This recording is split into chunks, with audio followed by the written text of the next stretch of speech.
Bueno, muy agradecido al Señor Jesucristo por esta oportunidad que hemos tenido de estar reunidos hoy para oír al mensajero de Dios con este tema de la piedra angular.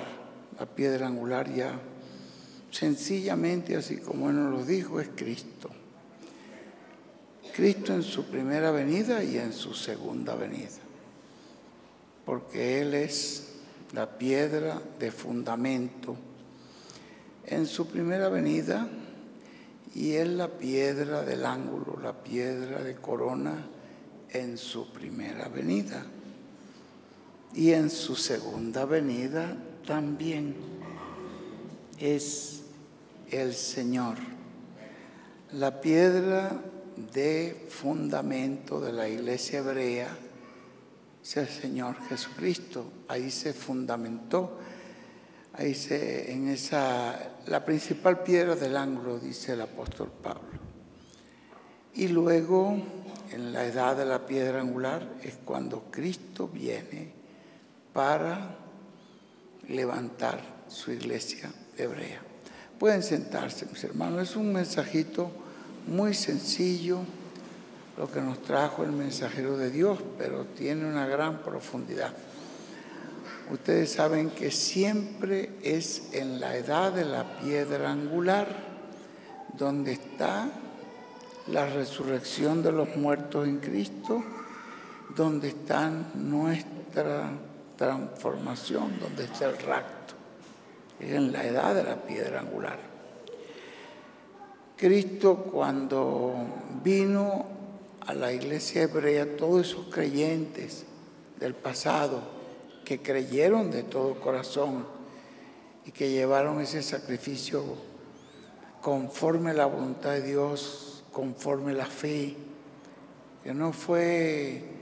Ya cuando el Señor Jesucristo llegó, encontró que esto de los sacrificios que hacían en el templo era más que todo una especie de negocio, era una especie de comercio. Habían convertido el templo como una cosa de negocio, y los sacerdotes pues tenían todos esos animales allí que permitían a la gente que vendieran y a los que venían de otros lugares que tuvieran los cambios, porque ellos tenían una renta, tenían una entrada, se beneficiaban de eso y por eso permitían eso. Cuando el Señor vino no estaba de acuerdo con eso, más bien Él agarró un látigo y los echó fuera de ahí.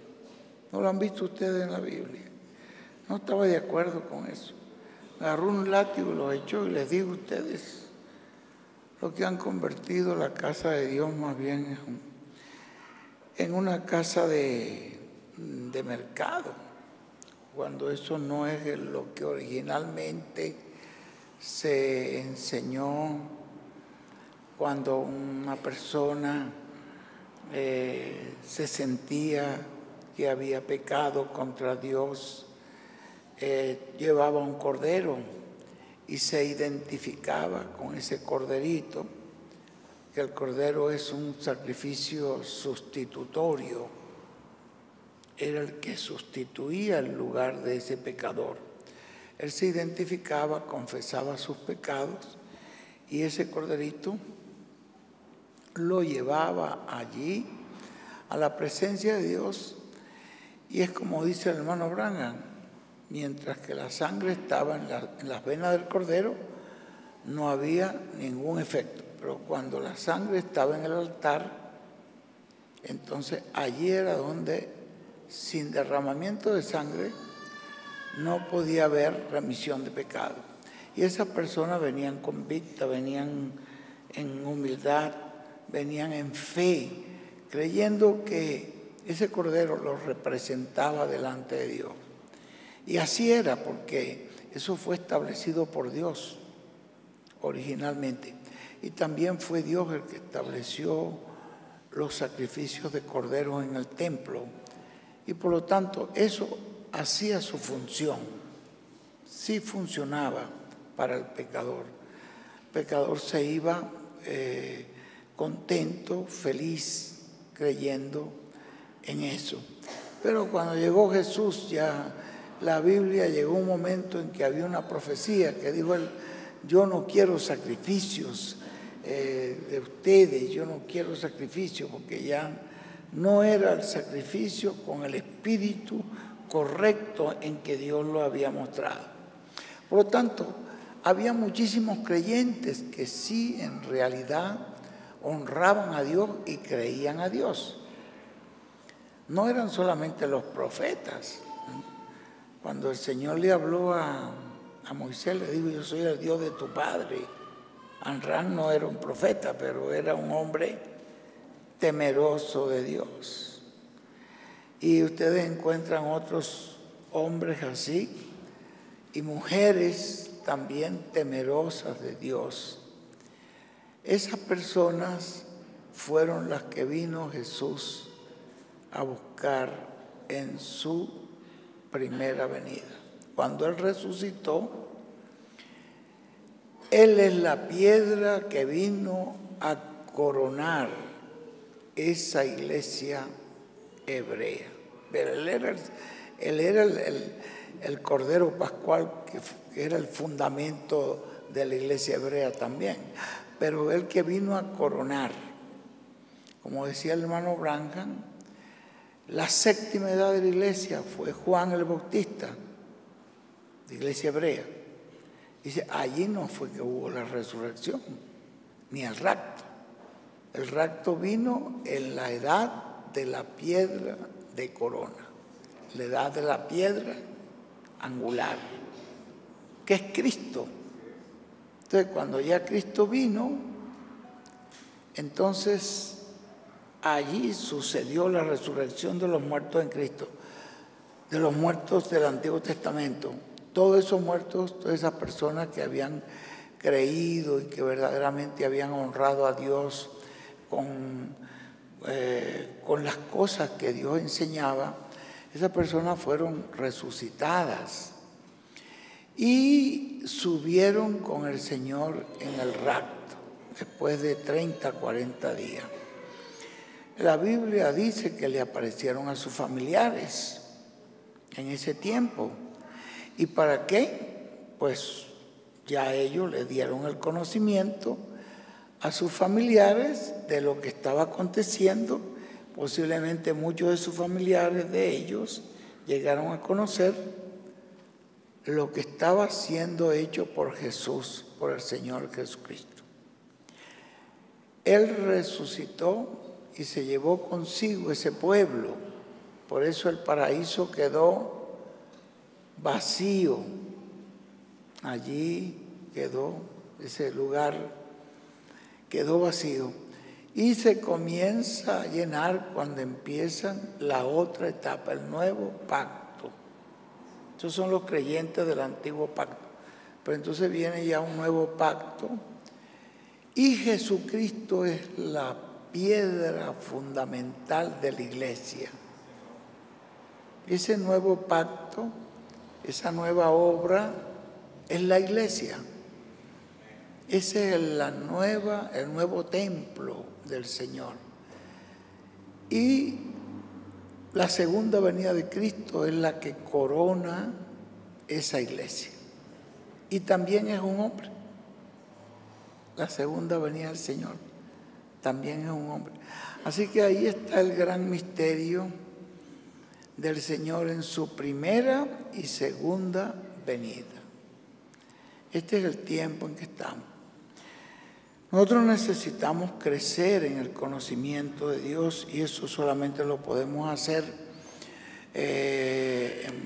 alimentándonos con la palabra, como dice Pedro, como una leche espiritual y con la asistencia del Espíritu Santo para poder nosotros ir creciendo. Dice, el creyente no se puede quedar.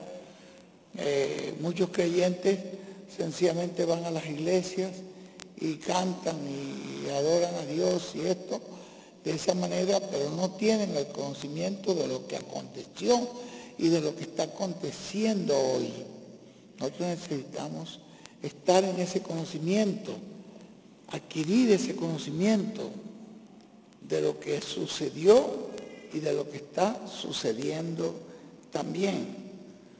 Dice el apóstol Pablo en Colosenses, con esto pues quiero dejar mi saludo en esta ocasión, por lo cual también, capítulo 1, verso 9, por lo cual también nosotros, desde el día que lo oímos, no cesamos de orar por vosotros y de pedir que seáis llenos del conocimiento de su voluntad en toda sabiduría e inteligencia espiritual.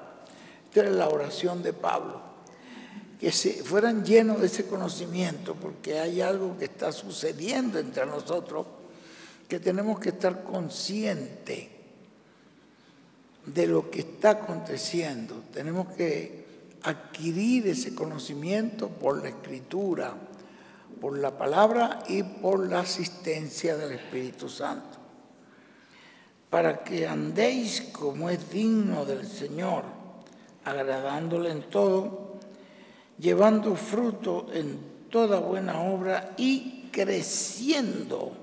¿Ve? Es importante el crecimiento, creciendo en el conocimiento de Dios.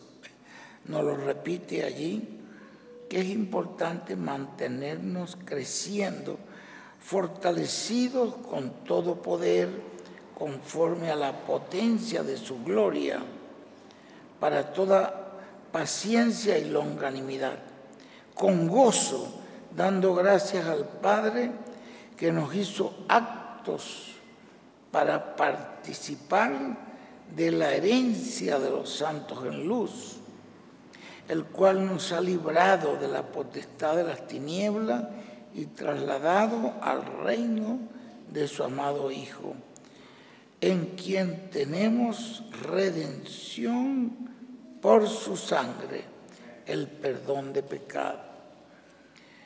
Es importantísimo para un creyente el crecimiento espiritual.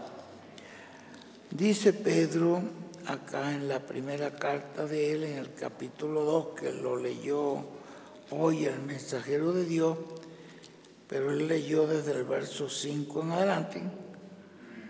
Yo le quiero leer desde el verso 1 en adelante. Desechando pues toda malicia, todo engaño, hipocresía, envidia y todas las detracciones. Son cosas que tenemos que desechar.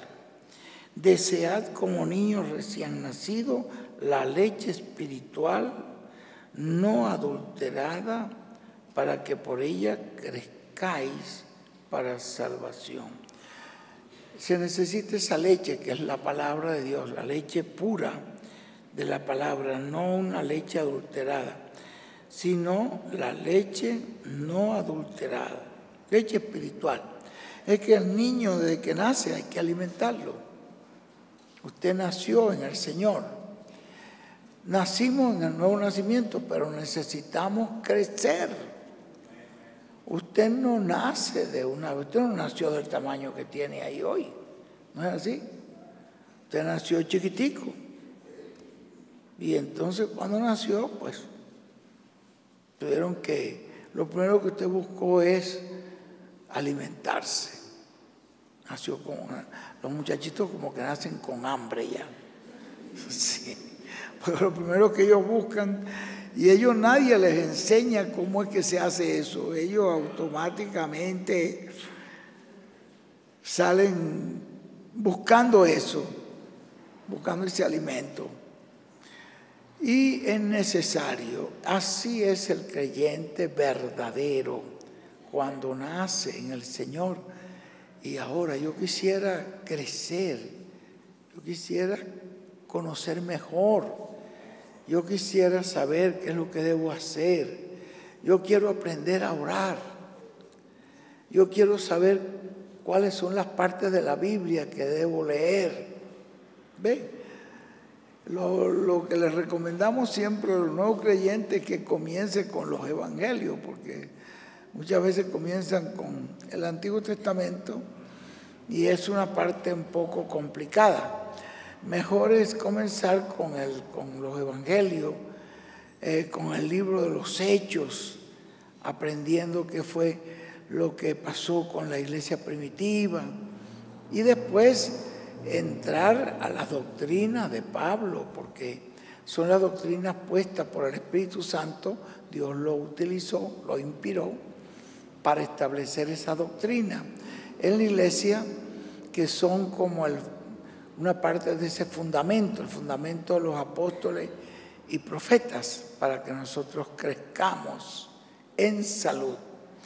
Dice que eso es lo importante que debemos como niños recién nacidos, buscar esa leche espiritual para crecer, para salvación.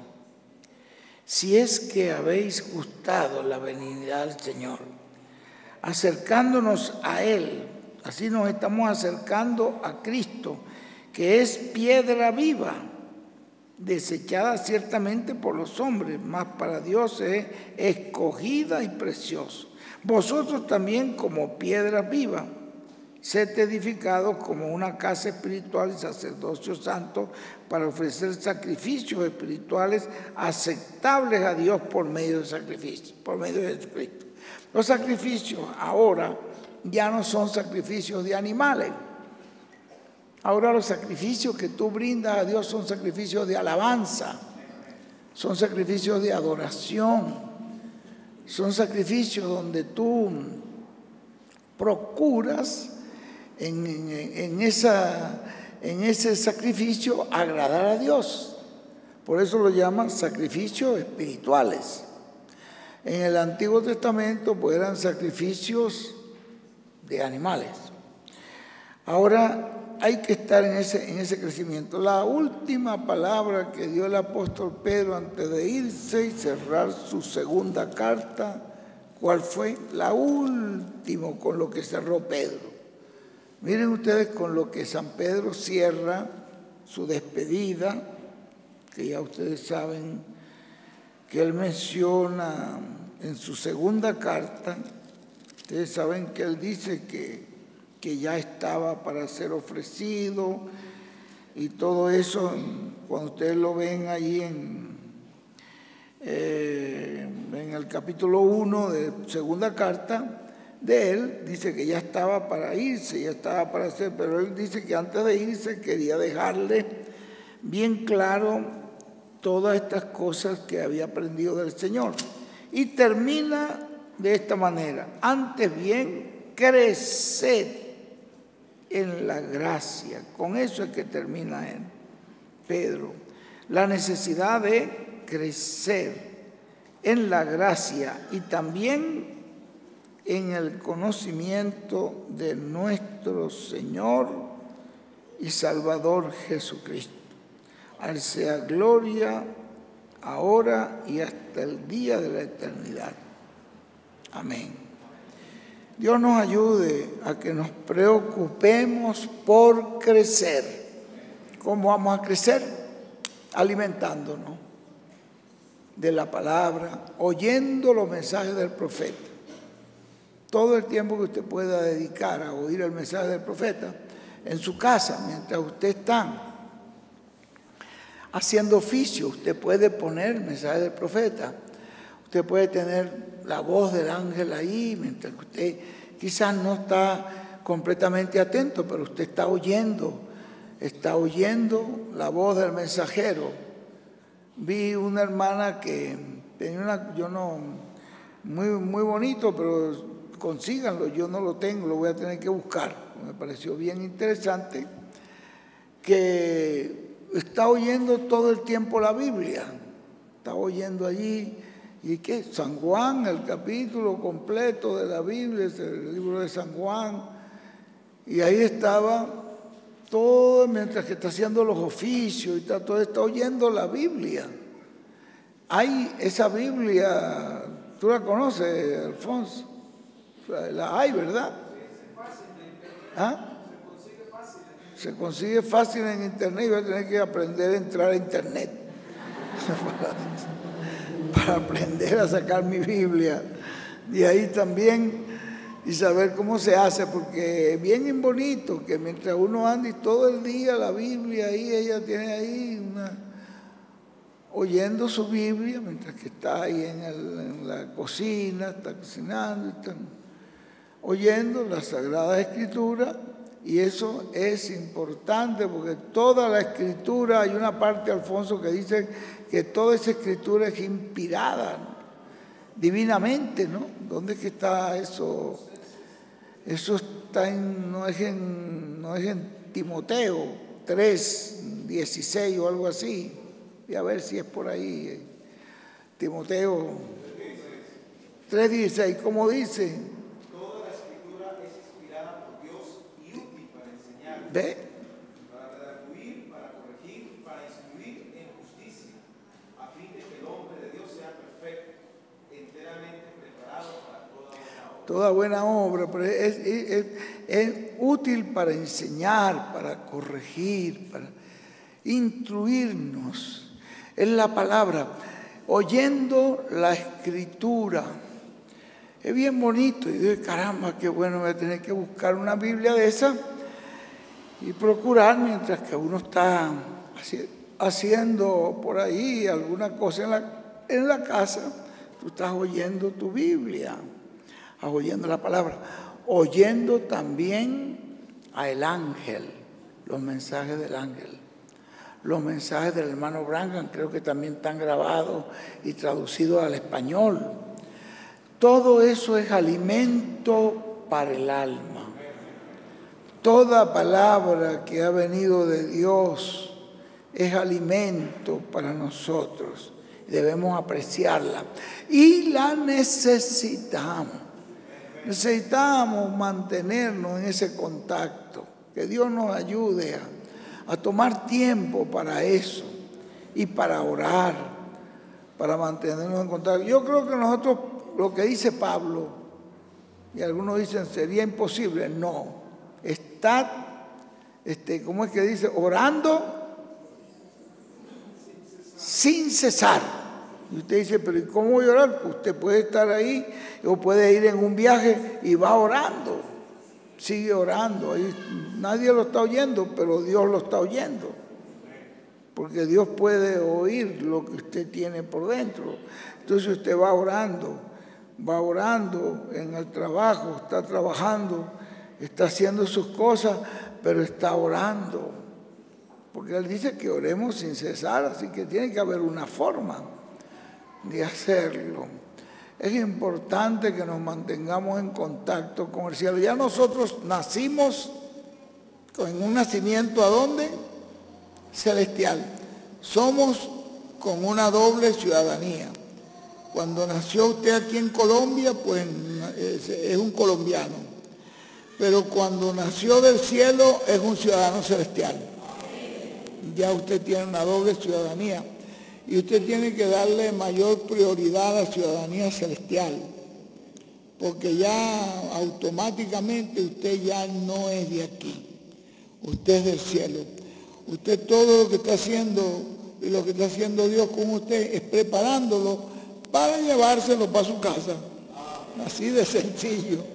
Como Enoc que estaba aquí, nació, quizás que era, quién sabe qué pueblo sería Enoc, por ahí, del pueblo donde nació, pero él no era de aquí de la tierra. Llegó el día, dice el hermano Branham, en que no caminando con Dios. Lo que dice el hermano Branham es que llegó un día en que Dios le dijo, no, yo veo que tú estás más cerca de mi casa que de la tuya. Vente para acá. Veo que estás más cerca de la casa mía que de la tuya, así que vente para acá. Y se lo llevó. Nosotros necesitamos, ya una vez que despertemos, que nacemos de nuevo, somos ciudadanos celestiales, entonces tenemos que mantener esa mente y ese conocimiento, que necesitamos aprender todo lo más que podamos de nuestro Padre Celestial, sus maneras, su naturaleza, todo lo que tiene que ver, su voluntad. Dios nos ayude, que Dios nos perdone toda negligencia, que nos limpie con su sangre preciosa y que el Señor nos prepare para esa gran transformación y rapto. Dios nos bendiga grandemente. No podemos dejar que nuestro hermano Alfonso se nos vaya así.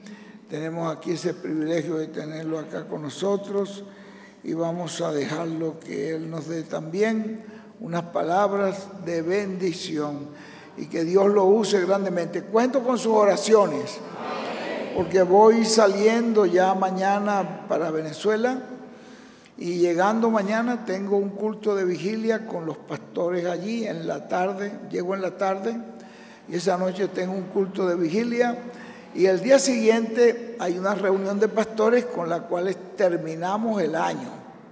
Es la última reunión del año, con esa cerramos, porque allá no se pueden tener esas reuniones al fin del año, porque hay mucho tráfico, muchos accidentes, mucha gente borracha en las carreteras y es un peligro. Entonces allá lo más recomendación es que todo el mundo esté lo más tranquilo en su casa. Entonces allá no tenemos esas reuniones, las tenemos siempre a principios del mes de enero, por allí en las primeras semanas de enero, de diciembre. Ahí terminamos la reunión. Yo estoy allí el 1 y el 2 tengo que estar en México. Así que voy, allá la familia me dice, apenas un día y no completo. Le digo, no te preocupes, que en algún momento quizás vamos a estar bastante tiempo ahí. Por eso les agradezco sus oraciones, que Dios me dé la fortaleza, porque siempre con la edad que tenemos es un poco difícil, pero el Señor que me ha sostenido, que me ha fortalecido, que me ha llevado en todos esos viajes, que ya son casi, yo digo que ya serían como miles, por no, vamos a decir, por lo menos más de 100. Tienen que ser cientos de viajes, quizás miles, desde que estamos viajando, y en todos Él me ha llevado y me ha traído. Y una cosa, yo tengo más de como 10 años y quizás un poquito más que el hermano William. Entonces vean ustedes, y ya viajando solito, porque algunos me dicen, bueno, no es conveniente dejar al hermano William viajar y siempre mandan 1 o 2 personas que lo recojan. Yo voy con el Señor. No tengo. Por eso cuando llego a las inmigraciones, siempre me preguntan, como ven por la edad y ven el pasaporte, me dice, ¿usted está acompañado? Yo digo, sí, señor. Entonces me dicen, dígale a su compañero que pasa. Le digo, no, ya pasó. Ya pasó. Ya ese va adelante. Ese, ¿no? Muchos de los gente piensan, bueno, ¿y qué pasará? Pero hay uno que me dice, usted es cristiano. Le digo, sí, señor. Pero bueno, ustedes ven, oren a Dios, que Dios me ayude para que sigamos en todos estos viajes, regresemos bien también. A finales de diciembre ya regresaré por ahí a Venezuela y para enero, Dios mediante, estaremos por acá, por Colombia, si Dios nos lo permite. Vamos a planificar eso. Vamos a dejar a nuestro hermano Alfonso. Que Dios te use grandemente, Alfonso, y te prospere en toda la forma. Es un hombre lleno de sabiduría y un hombre que tiene un gran deseo de servir al Señor. Dios me lo bendiga en gran manera. Muchas gracias. Cuento con sus oraciones.